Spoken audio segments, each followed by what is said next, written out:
Hey there guys, it's Amanda. Thank you for coming by my channel today, and if you're new, welcome. I truly appreciate you all being here. Welcome to another Slow Cooker Saturday. Today we're making pork carnitas. So you'll want to start off by getting all your spices together, and that'll be salt, cumin, cayenne, chili powder, oregano, onion powder, and black pepper, and get some vegetable oil and get your meat. And mine wasn't thawed all completely, that's why it looks so stiff. But you just rub your vegetable oil all over the meat and then take all your spices and rub them all over. Next time I will double or triple the spice mixture. I was trying to be good, guys, and follow the recipe to a T, and you guys know I'm not really good at that, but I tried. But next time I'm definitely adding a lot more seasoning.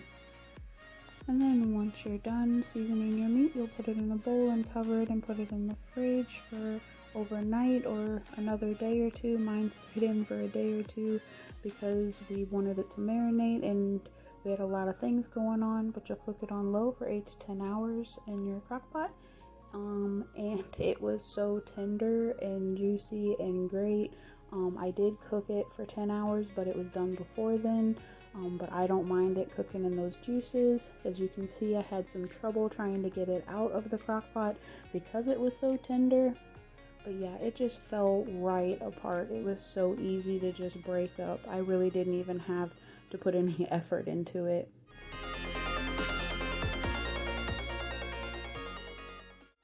And then once you have all your meat shredded up, you'll spray a foil-lined pan and put some of your shredded meat onto the pan.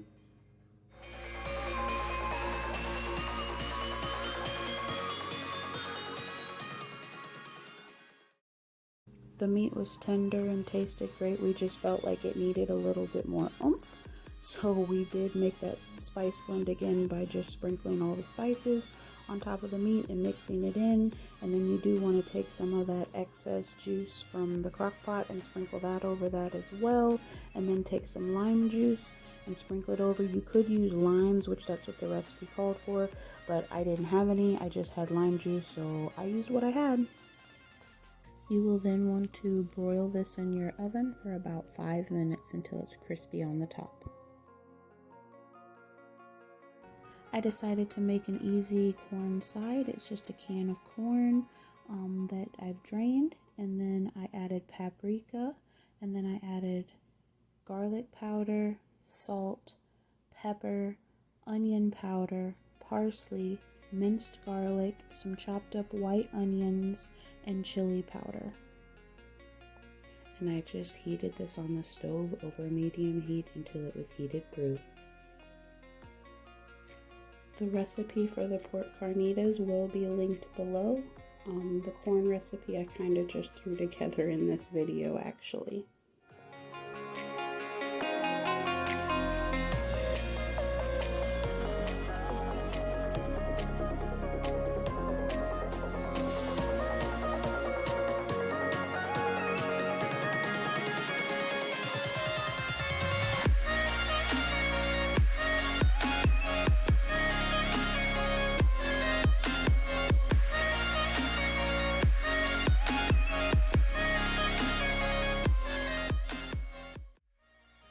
And here it is after the 5-minute broil. It was nice and crispy on the top and the edges, and still very, very tender and very flavorful. Definitely adding the extra spices helped.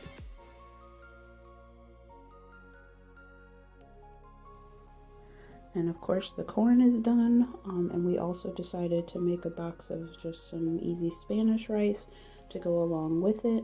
Couldn't really make up our minds if we wanted hard shell tacos or if we wanted like soft burritos or soft tacos, so we kind of did a mix of both. We did end up after this adding queso and shredded cheese and lettuce and onions. My husband also said that it would probably be really good with some guacamole and salsa. So whatever you guys want to add to it, it's just really, really good. So if you guys try it, please let me know. I really appreciate you coming by my channel today. It means the world. I hope that you'll like, comment, and subscribe. And I hope you all have a wonderfully awesome, amazing day.